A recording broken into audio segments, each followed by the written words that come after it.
Santri Nuliman se-Jawa Tengah.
Apa saja yang merusak tubuh kita, yang merusak diri kita, itu semuanya haram.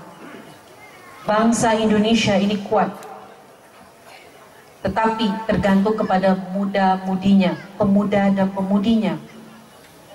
Sekarang mau menghilangkan bangsa ini adalah dengan menghilangkan pemuda dan pemudinya.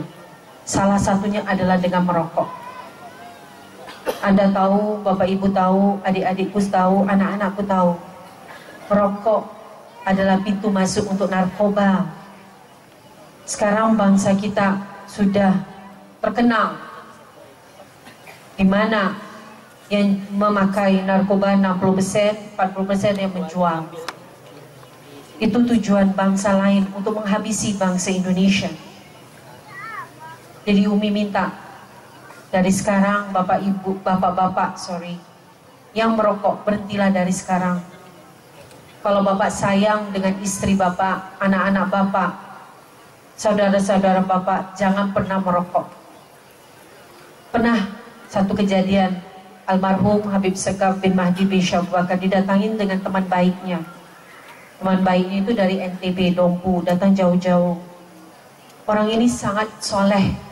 Sholatnya kalau azan langsung dia sholat, tidak pernah tidak sholat, pas pada waktunya. Dan kalau sholat itu pasti berjamaah, tidak mau sholat sendiri. Karena temannya Habib tahu sholat berjamaah pahalanya 27 kali lipat.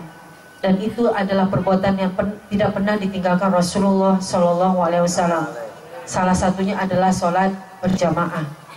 Sebab itu bagi bapak-bapak, pemuda-pemuda yang rumahnya dekat dengan masjid, dekat dengan musola, 40 rumah yang dekat dengan masjid atau musola, Anda harus sholat berjamaah di masjid atau di musola. Karena itu adalah salah satu perbuatan Rasulullah SAW yang tidak pernah ditinggalkan. Anda beruntung tinggal di Indonesia. Kalau Anda seperti Umi, lahir dan besar di Singapura, Anda sudah dibenam-benamkan. Di Singapura, semua masjid yang katanya tidak ada yang sholat, itu dihabisin sama pemerintah. Padahal di tanah wakaf. Ada satu masjid mahal di tengah kota Orchard Road. 1 square meters itu harganya 100 juta rupiah. 1 meter persegi. Masjid itu luas tanahnya ada 10.000 meter persegi, dikali berapa juta dolar. Katanya masjid itu tidak ada yang sholat, masjid itu buruk karena dari zaman orang-orang India pertama masuk ke Singapura. Masjid itu dibongkar, dihabiskan. Tanah wakaf yang dibeli oleh orang Islam dari India itu dipindahkan. Sekarang masjid itu dijadikan mall terbesar di Singapura yang namanya Ion. Kita kalau masuk ke mall itu kita akan sesat, saking besarnya, saking bertingkatnya. Padahal itu dibangun di atas tanah wakaf masjid. Kita orang Islam kalau mau sholat di Singapura harus naik bis. Paling cepat 15 menit baru bisa ketemu masjid. Di masjid juga nggak bisa seenak-enaknya Anda baca selawat, Anda tahlilan, sekeras-keras suara Anda. No, Anda harus bisik-bisik. Anda tidak boleh azan sekeras-kerasnya. Anda harus bisik-bisik. Jadi tolong bangsa Indonesia, umat Islam Indonesia, hargailah keberuntungan Anda. Bayangkan ini daerah Candi Borobudur, daerah orang Buddha, tapi kita diberi kesempatan untuk sholat di sini. Baiknya pemerintah daerah di sini. Terima kasih banyak Bapak Musbida, Muspika, dan jajaran dari kepolisian dan dari ketentara. Kami mau menunjukkan bahwa Nurul Iman itu embrace all religions, all races. Kami memeluk, kami menyayangi semua bangsa dan semua agama. Kita itu share satu planet. Kita menghuni satu planet. Kita harus hidup saling sayang menyayangi. Kita harus berteman dengan orang non-muslim. Mana tahu dapat hidayah dari Allah, dia masuk Islam. Malah Islamnya lebih kuat dari kita yang dilahirkan sebagai seorang muslim. Jangan mengejudge orang, jangan menilai orang, wah kamu kafir, kamu murtad, kamu pasti ahli neraka. No, that is not your job. That is not your right. Itu bukan haknya Anda untuk menilai orang ini ahli neraka, ini orang dilaknat sama Allah. No. Syurga milik Allah. Siapa yang diinginkan oleh Allah untuk masuk syurganya, itu haknya Allah, bukan haknya Anda. Kita hanya terus berbuat baik, beribadah yang kuat, selalu penuh cinta kasih dengan sesama umat manusia. Itu yang diinginkan oleh Allah. Kita khalifah di muka bumi ini. Tadi Umi ngobrol dengan santri-santri. Ada yang jadi guru, istrinya, suaminya dipercetakan. Terus Umi tanya, kenapa tidak ngajar? Kenapa tidak dakwah? Anda tahu, hidup Anda adalah untuk dakwah, bukan dakwah untuk hidup. Anda bukan mencari makan dari dakwah, tapi hidup Anda adalah berdakwah. Berdakwah itu bukan hanya ngomong, tapi dengan application, dengan perilaku yang soleh, yang soleha, yang penuh kasih sayang. Itu adalah dakwah. Anda harus ingat, seorang manusia itu akan meninggal dengan apa yang dia cintai. Abah meninggal di atas podium. Ketika Abah pecah pembuluh darahnya, itu Abah di atas podium sedang ceramah, karena Abah sangat senang sekali berdakwah. Umi sering ditinggal Abah pergi ceramah, padahal anak Umi masih kecil-kecil. Setiap lebaran puasa, lebaran haji, Umi sering nangis karena Umi tidak bisa sholat berjamaah, karena anak Umi masih kecil, masih bayi, tidak bisa ditinggal. Abah sering bilang, Wahid, seorang wanita paling afdalnya sholat di rumah, yang laki-laki, yang pemuda, itu yang harus ke masjid. Kalau seorang istri tidak dibolehkan oleh suaminya ke masjid, dia harus di rumah, sholat di rumah. Itu lebih afdal daripada bela-belain mau sholat ke masjid karena mau pamer, mau kenanya yang paling mahal, yang paling bagus, terus dimarahin sama suami nggak ridho. Ibu harus ingat, ridho suami, ridhonya Allah. Jadi tadi ada santri cerita, suaminya itu tidak mau jadi guru, tidak mau berdakwah karena gajinya hanya sebulan sekali.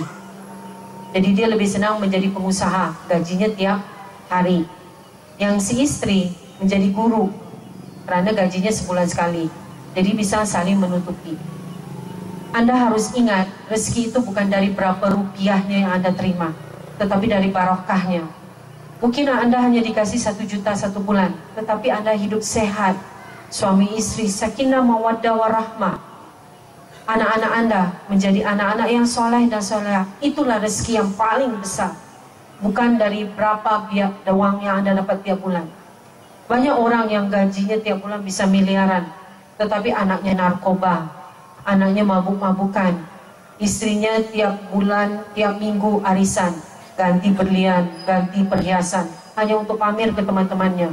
Istri sosialita, kesana sini, mejeng dengan teman-temannya, ngopi-ngopi, suami gak diurus, apalagi anak. Apakah itu barokah? Apakah rezeki yang sebanyak itu membawa barokah buat Anda? Sekali lagi, Umi kasih tahu kepada Anda akan meninggal dengan apa yang Anda cintai. Abah waktu pecah pembuluh darahnya itu, Abah sedang ceramah Walimatus Safa. Pecah pembuluh darah, Abah baca syahadat, Abah baca selawat, dan Abah jatuh. Untung ada Haji Isya belum, dan Abah dibawa ke rumah sakit. Sama dokter bilang dengan Umi, Habib ini sudah tidak ada harapan. Panggil keluarga, sudah bacakan tahlil, karena malam ini Habib pasti akan meninggal. Karena pembuluh darahnya pecah, sangat hebat, tidak bisa dioperasi. Tetapi Umi maksa harus dioperasi. Alhamdulillah, at least Abah bertahan 20 hari. Setelah itu Abah meninggal. Seperti yang sudah Abah bilang, saya akan meninggal di hari Jumat jam 9 pagi. Karena apa Abah bisa tahu Abah akan meninggal jam 9 pagi di hari Jumat?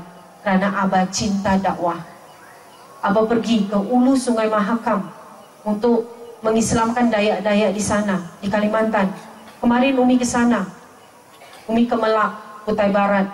Di sana masih banyak babi yang berkeliaran, masih banyak orang Dayak yang masih animisme, belum ada agama. Tuhannya batu, Tuhannya pohon. Kenapa tidak ada anak santri Nurul Iman yang ke sana? Semuanya maunya di Jawa, di daerah yang mana banyak uangnya. Jadi satu kali Anda doa, Anda dapat amplop.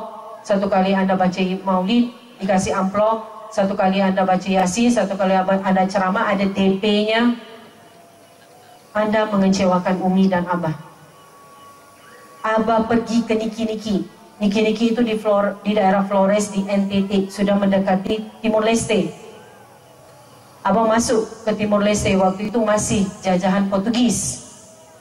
Setelah itu Abah masuk lagi ketika sudah merdeka, sudah menjadi bagian dari NKRI. Abah lihat bagaimana Bapak Raja di sana yang sangat kaya raya. Tetapi dengan Abah sopan santun, dengan akhlak yang mulia, Abah mengislamkan satu Bapak Raja dengan jamaahnya berapa ratus.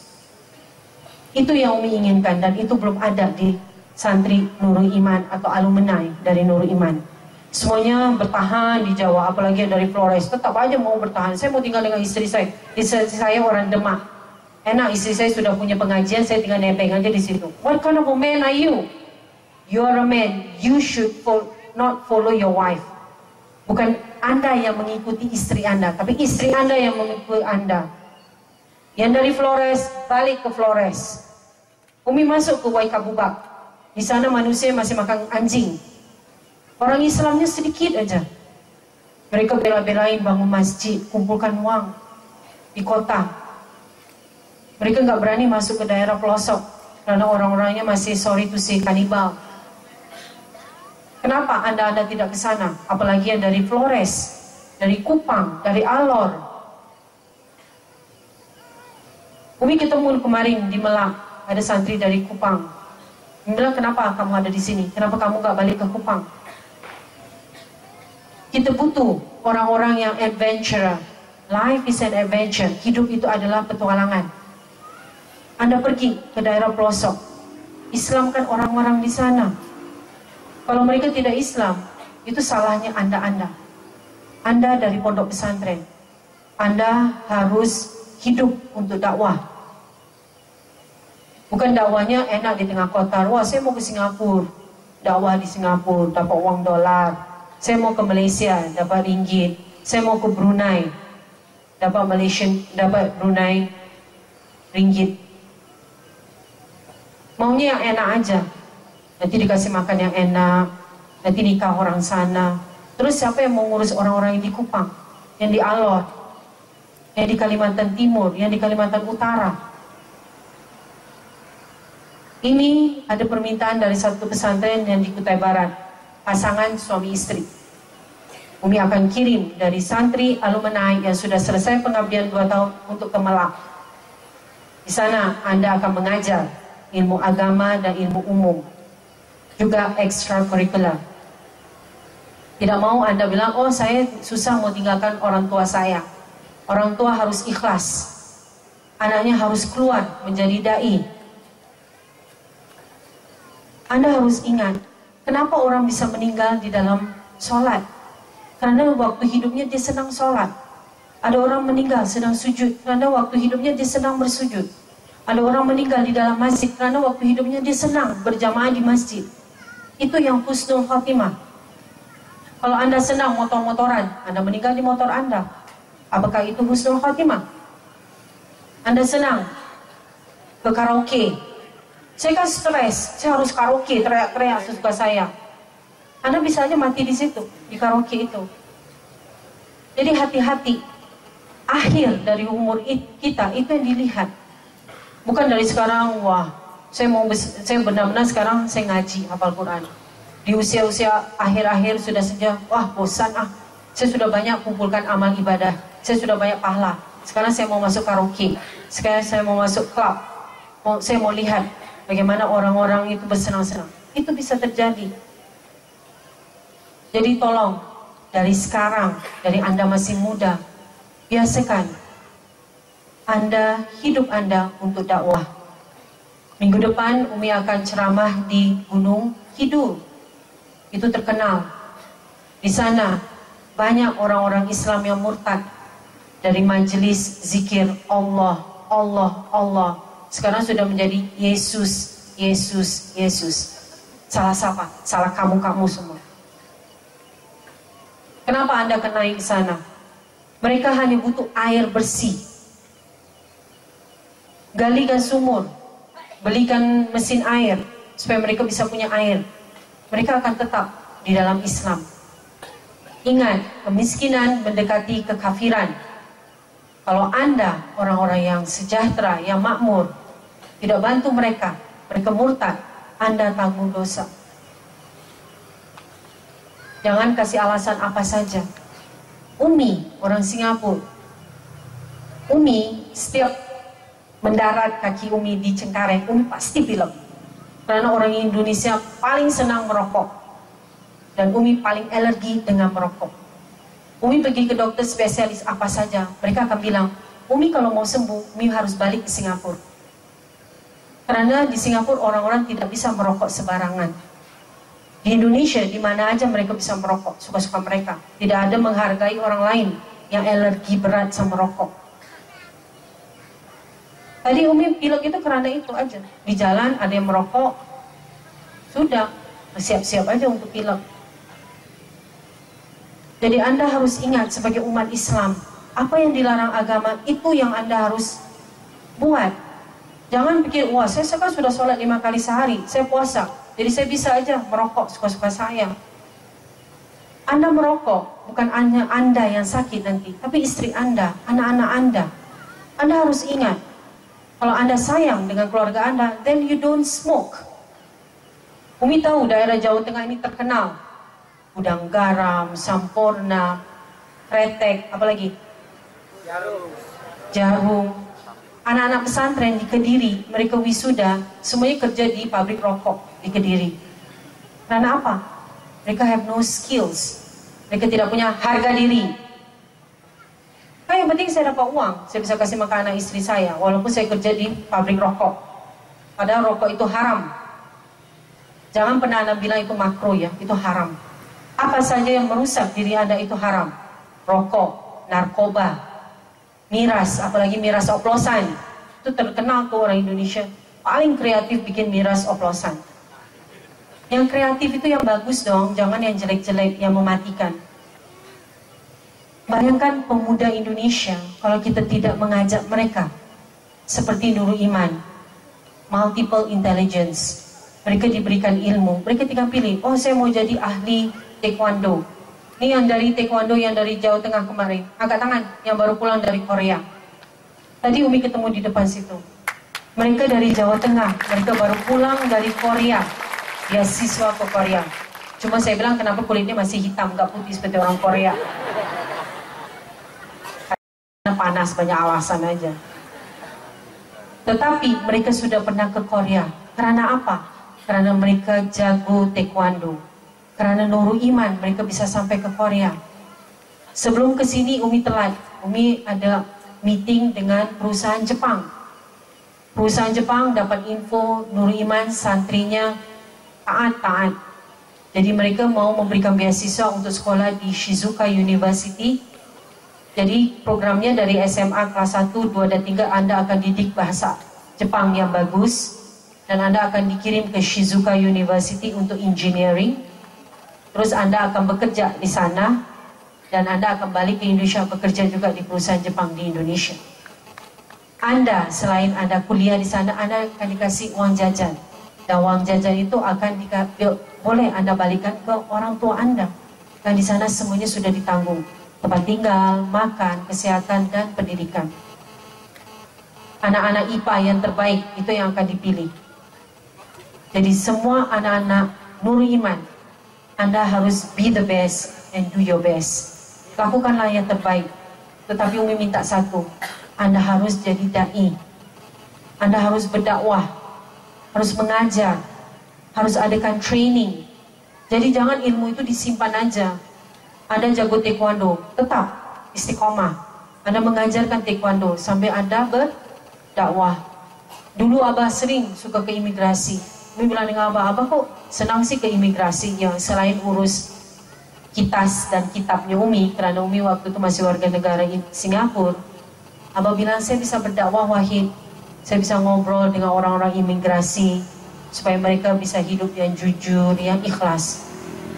Jadi nggak perlu dakwah itu harus di depan orang banyak. One to one itu sudah dakwah. Anda kalau tahu Socrates, Socrates itu adalah gurunya siapa? Plato. Plato adalah gurunya Aristoteles. Aristoteles ada gurunya Alexander the Great atau Iskandar Zulkarnain atau Iskandar Akbar. Alexander the Great. Itu gurunya itu mereka adalah Socrates. Socrates tidak pernah menulis. Dia tidak pernah berdakwah. Kerjaannya pergi ke pasar, cerita kepada orang-orang bahwa Tuhan itu satu. Kita nggak boleh sembah ke berhala, nggak boleh sembah ke dewa-dewa Yunani. Itu Socrates, seorang nabi. Ada cap di bahunya itu. Semua nabi ada cap di bahu mereka. Socrates salah satu. Padahal dia waktu itu belum ada Islam. Tapi dia berdakwah, ketemu orang-orang di pasar, dan dia punya istri yang sangat galak. Istrinya itu tukang perintah-perintah Socrates. Pokoknya kamu harus begini, kamu harus begini. Waktu Umi kesini, ada salah satu ustadz yang mestinya ikut datang ke sini. Tapi karena ditelepon sama istrinya suruh pulang, anaknya nangis. Jadi yang nyusuinya ibu atau bapak ya, banci kaleng itu ustadz. Umi akan potong gaji ustadz itu. I don't care. Bapak-bapak harus jadi bapak-bapak yang jantan. Hidup Anda untuk Islam. Hidup Anda untuk umat. bukan untuk dengar rengean istri atau rengean suami, rengean anak. Anak tanggung jawab ibu. Ibu urus anak. Kenapa sih anak mesti merengek terus minta bapak? Aneh kan? Terus ibunya apa? Umi tidak mau dengar. Istri-istri nanti kalau ada anak santri bilang, Umi, istri saya ini, minta perhiasan, minta handphone iPhone yang terbaru, minta jalan-jalan ke Amerika, ke Europe, pergi umrah. Terus gimana Anda pejuang Islam? Umi didik Anda dengan ikhlas. Umi tidak minta Anda bilang terima kasih. It's okay kalau Anda nggak mau bilang terima kasih sama Umi, nggak apa-apa. Yang penting Anda harus share ilmu Anda. Anda harus mencerdaskan orang Indonesia, anak-anak Indonesia, memanusiakan mereka, mengajarkan mereka yang baik. Istri-istri di rumah bisa mengajar di rumah, nggak perlu keluar, ngajar ngaji. Kemarin ada salah satu wali santri dari Jogja, itu dia sedih. Dia bilang anak-anak di Jogja kalau di SD mereka tidak diajarkan mengaji, sampai tua, sampai mati itu mereka nggak bisa mengaji. Contoh sorry ya Pak Kris, ada contoh kita Pak Kris. Pak Kris, contoh. Karena Umi sedih. Umi dari Singapura, orang Islamnya sedikit sekali. Di Singapura itu mereka itu pintar banget. Negara itu milik pribumi orang Melayu. Kalau kita lihat sejarahnya, ayahnya Umi adalah pengacara. Itu tanah di Singapura, separuh itu milik Kesultanan Siak. Separuh itu milik Kesultanan Johor. Tetapi kok bisa dikuasai sama Cina? Kafir. Pribuminya dibiarkan sedikit. Didatangkan orang dari luar. Orang-orang Cina dari negeri Cina. Orang pribuminya dibikin bodoh. Sengaja mereka. Padahal orang-orang Melayu itu orang-orang hebat. Pinter-pinter. Tapi sengaja. Tidak boleh orang Melayu pribumi bekerja sebagai pegawai negeri. Karena mereka tidak bisa bahasa Mandarin. Itu Singapura itu milik orang Melayu loh. Orang pribumi. Kok bisa jadi begitu sih? Kok orang Melayu harus paksa belajar bahasa Mandarin? Padahal kita jago bahasa Inggris. British English. Bukan Javanese English atau Sundanese English atau Makassar English. British English. Tapi kami dipaksa. Kalau kamu mau jadi pegawai negeri, kamu harus bisa bahasa Mandarin. Berbicara aja tidak cukup. Kamu harus bisa nulis bahasa Mandarin. Itu bagaimana mereka menghabisi orang Islam pribumi di Singapura. Masjid-masjid digerubuhkan. Tidak ada manusianya. Padahal kita kalau sholat Jumat paling susah cari masjid. Masjid itu orang sampai di luar-luar di panas-panas matahari sholat Jumat. Tidak boleh kita bikin acara di lapangan. Tidak boleh. Nanti rusuh. Orang Islam itu terkenal rusuh. Padahal kita buat apa sih? Kita bersembahyang, kita berdoa, kita memohon keampunan, kasih sayang dari Allah. Itu yang kita minta. Kita nggak rusuh kok. Tapi itu tidak boleh dilakukan di Singapura. Perempuannya tidak boleh pakai jilbab. Kalau Anda mau pakai jilbab, Anda sekolah di madrasah aja. Itu pun madrasahnya hanya boleh 3 madrasah. Tidak boleh lebih.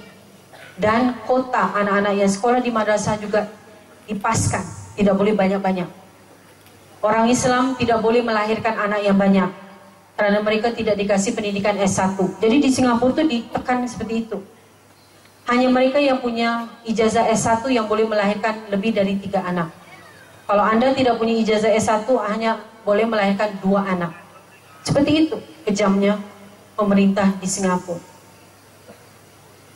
Ketika kakeknya Umi yang dari Banyumas ketemu Umi, ketika Umi menikah dengan orang Indonesia, kakeknya Umi bilang, Wahid, saya tahu kamu mengorbankan segalanya untuk menikah dengan orang Indonesia. Tidak apa-apa Wahid, kamu bantulah bangsa saya, bangsa Indonesia. Karena almarhum kakeknya Umi yang dari Banyumas sudah lihat, ini yang akan terjadi. Orang Islam banyak di Indonesia tetapi lemah. Semuanya kejarnya harta, semuanya maunya kaya, tapi tidak melihat kualitas Islamnya seperti apa. diberi narkoba, diberi miras oplosan, dikasihkan ideologi yang sesat, mau ISIS, mau Syiah, mau Wahabi, Ahmadiyah, sengaja supaya pemuda-pemudinya sesat.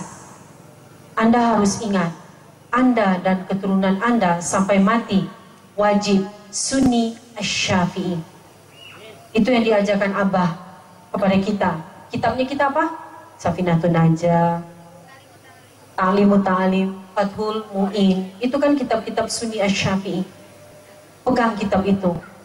Tadi Umi tahu Bapak yang bicara di depan mewakili wali santri itu punya pesantren, punya santri 2 di Nurul Iman. Anda balik kepada orang tua Anda yang punya pesantren. Pegang pesantren itu, jadikan pesantren itu seperti Nurul Iman. Santri dididik sempurna, multitasker, bisa ngajar agama, bisa ngajar umum, bisa ngajar taekwondo, pecak silat, Malay dance, bisa kesenian, itu tadi anak-anak yang untuk batik. Semua ilmu harus Anda kuasai, harus bisa bahasa Arab, bisa bahasa Inggris, bisa bahasa Mandarin, bisa bahasa Jepang. Kemarin ada santri kita yang menikah dengan mualaf dari Jepang. Jadi orang Jepang ini adalah insinyur di pondok.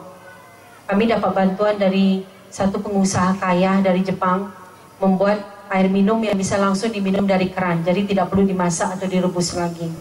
Jadi insinyur ini sehari-harinya di pondok. Dia lihat santri itu sholat, santri itu berwirid, berzikir, akhlaknya mereka. Akhirnya dia tertarik untuk masuk Islam. Umi cabar dia. Umi cabar bahasa Indonesia apa Pak Kris? Cabar? Tantang. Thank you so much. Cabar itu bahasa Melayu. Tantang bahasa Indonesia. Umi tantang dengan insinyur Jepang itu. Itu insinyur ya dari Jepang. Kalau kamu benar mau masuk Islam, kamu harus dipotong burungnya. Kaget dia. Benar kan? Kalau Anda mau masuk Islam, Anda harus dihitan. Jadi jangan enak-enak, wah saya mau nikah dengan orang Islam, terus tidak mau dihitan, najis. Umi tantang dengan dia, kamu kalau benar kamu mau masuk Islam, kamu harus tunjukkan, buktikan. Ternyata benar. Dia bilang saya akan hitan. Umi bilang kita menggunakan laser cepat sembuh. Ternyata benar. Habis dihitan, langsung dia pakai sarung, langsung naik taksi pergi ke pabriknya di Cikarang. Cikarang itu dari pondok itu 5 jam perjalanan. Orang baru habis dihitan. Itu kuatnya imannya orang Jepang ini. Sekarang dia sudah sholat, sudah puasa. Padahal baru berapa bulan dia masuk Islam. Insya Allah sampai akhir hayat, sampai keturunannya, sampai kiamat tetap Islam. Islam yang soleh, soleha, yang kuat iman dan takwanya. Kita malu dengan mualaf-mualaf seperti itu. Kita senang-senang aja banyak orang Islam yang sekarang murtad. Karena apa? Imannya nggak dipegang. Baru dikasih cobaan, anaknya meninggal, wah saya marah sama Allah karena mengambil anak saya meninggal, saya mau murtad, saya nggak mau jadi orang Islam. Baru dikasih bangkrut, sudah murtad, wah ini Allah ini gimana sih? Saya baik, saya selama ini kasih zakat, kasih sedekah, malah saya dikasih bangkrut. Semua yang dikasih Allah cobaan kepada kita adalah untuk kita kuat. Ketika Abah meninggal, Umi tidak sholat selama 3 hari. Umi tidak mandi selama 3 hari. Umi tidak makan selama 3 hari. Umi marah sama Allah. Orang yang paling saya cintai adalah Habib Segaf bin Mahdi bin Syekh Abu Bakar. Umi sudah menikah dengan Abah 23 tahun. Umi punya anak 7. Sekarang Umi sudah punya cucu 2. Kenapa ya Allah kamu mengambil orang yang paling saya cintai? Saya kasih makan anak-anak santri 23.000 di waktu itu. Saya memberikan ilmu bahasa Inggris kepada mereka. Kalau mereka sakit, saya bawa mereka ke rumah sakit. Semua saya lakukan karena Engkau ya Allah. Tapi kok Engkau tega mengambil orang yang paling saya cintai? Orang yang saya sudah mengorbankan segalanya. Saya tinggalkan negara saya tinggalkan orang tua saya untuk mengabdi kepadamu. Tapi kenapa kamu ambil orang yang paling saya cintai? Umi marah sama Allah. Umi tidak mau sholat 3 hari. Umi tidak mau makan, Umi tidak mau mandi. Uminya ibu datang dari Singapura bilang, Wahid, pulang aja ke Singapura, Wahid. Saya nggak mau kamu seperti ini. Kamu di Indonesia tidak punya siapa-siapa. Baliklah ke Singapura, Wahid. Kenapa kamu mesti sengsara di Indonesia? Setiap hari kamu pilek. Setiap hari kamu gatal-gatal. Setiap hari banyak nyamuknya. Kan di Parung itu banyak nyamuknya. Apalagi sekarang nggak ada santrinya. Kan santri pada pulang. Jadi nyamuk dari masjid itu pada nyerang ke rumah Umi. Masya Allah. Jadi selama ini nyamuk-nyamuk itu tenang. Isap darahnya anda-anda ketika anda libur. Mereka lari semua ke rumah Umi. Jadi sekarang rumah Umi dibenteng dengan daun serai. Supaya mereka nggak bisa masuk. Mereka nggak suka bau serai. Tapi tetap aja ada yang masuk. Jadi terima kasih banyak sudah menyumbangkan donor darah anda kepada nyamuk-nyamuk di Parung Bogor. Uminya ibu suruh Umi pulang ke Singapura. Tapi kalau Umi pulang, habis sudah Nurul Iman. Tidak ada orang yang mau ngurus Nurul Iman. Sebab itu, anda harus ingat, perjuangan Abah dan Umi bukan untuk anda, ilmu yang anda dapat dari Nurul Iman untuk anda bekerja. Wah, saya nggak mau ngajar, gaji guru itu kecil. Saya harus kerjanya jadi tukang ojek, ngajar, saya harus daur ulang sampah, ngajar. Jangan pernah seperti itu. Kalau Umi mau hidup senang, Umi tidak akan menikah dengan Abah. Karena Umi lihat, Abah ini yang akan membawa Umi ke surga. Umi pilih Abah. Anda juga seperti itu. Anda menikah bukan karena suami itu, calon suami itu kaya. Calon suami itu punya pangkat, calon suami itu orang yang ganteng. Jangan. Menikahlah karena Allah. Saya menikah dengan suami ini, dengan istri ini, karena saya tahu iman dan takwa saya akan bertambah kuat. Saya akan melahirkan keturunan yang soleh dan soleha, yang akan membela agamamu ya Allah. Itu yang kamu harus lihat. Itu tujuan kamu menikah. Bukan karena orang itu kaya, atau orang itu punya pangkat, atau orang itu ganteng. Anda harus lihat kehidupan Umi dengan Abah. Sebab itu ketika Abah meninggal, Umi marah sama Allah. Terus Umi dengan suara Abah. Setelah 3 hari, Umi hanya menangis. Abah bilang, Wahid, kamu orang yang soleha, kamu ahli ibadah, kenapa kamu jadi begini? Ingat Nabi Ibrahim. Nabi Ibrahim tunggu 100 tahun untuk punya anak, Nabi Ishak. Ketika dia sudah punya anak, Nabi Ishak, Nabi Ismail, Allah memerintahkan Nabi Ibrahim untuk mengorbankan Nabi Ismail. Karena Allah melihat Nabi Ibrahim terlalu sayang sama anaknya. Jadi hati-hati Bapak Ibu, kalau terlalu sayang dengan sesuatu, itu haknya Allah. Jangan Anda terlalu sayang dengan sesuatu, ketika itu diambil Anda marah sama Allah. Haknya kita sebagai seorang abdi, sebagai seorang muslim adalah kepada Allah. Cinta hanya kepada Allah, jangan kepada yang lain. Wah, istri saya telepon, anak saya sakit, saya harus pulang. Anak saya semata wayangnya, dia akan mengganti warisan tahta saya.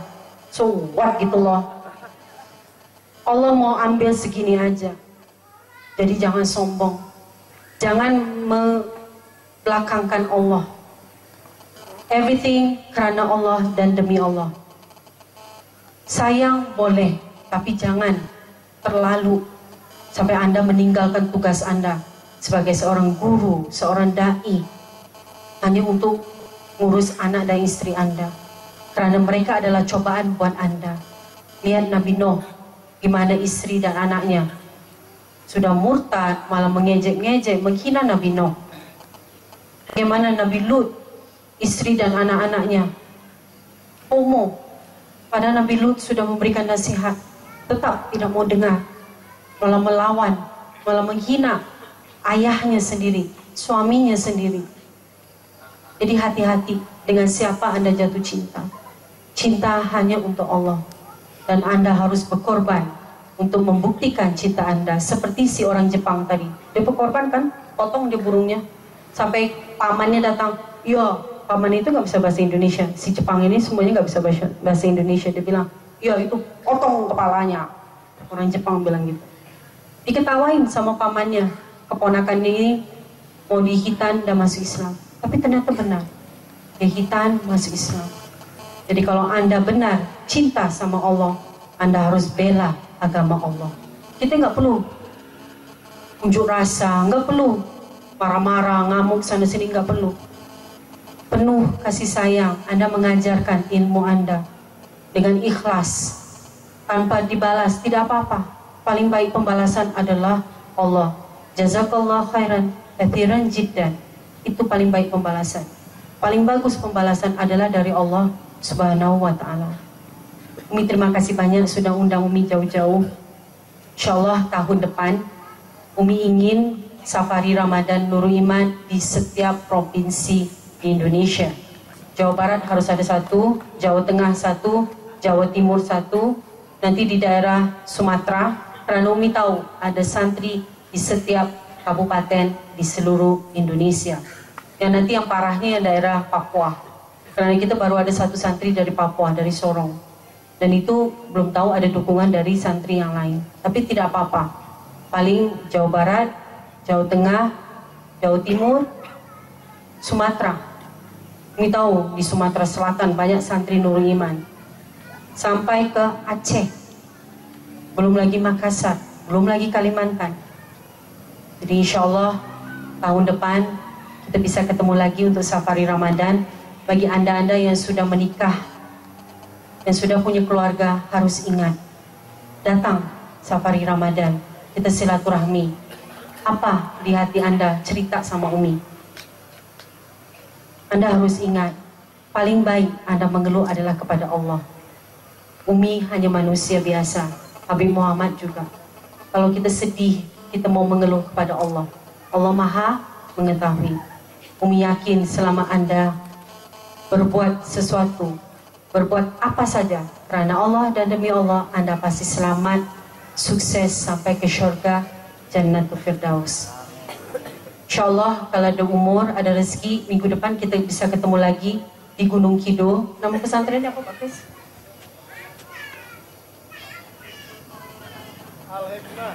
Al-Hikmah. Oke, Al-Hikmah Karangmojo. Oke, sorry kalau bahasa Jawanya nggak seperti bahasa Jawa. Karena Umi sudah ditegur sama Abah, bahasa Arabnya seperti bahasa Inggris.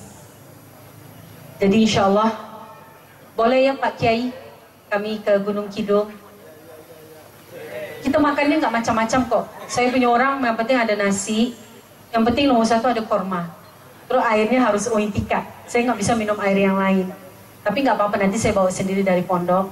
Terus kalau bisa nasi dengan sayur aja. Saya makannya nggak macam-macam, satu macam sudah cukup. Saya orangnya nggak seperti Pak Kris. Setiap tempat ceramah harus ada sate kambing, terus tongseng kambing. Lagi, lepas itu di ujung-ujung ceramah kita safari Ramadan, kolesterolnya meledak. Jadi hidup yang sederhana. Bagi Umi, apa yang di depan Umi itulah yang halalan, thayyiban wal barokah. Umi mohon maaf sekali lagi kepada semua wali santri, kepada santri-santri, kepada alumni.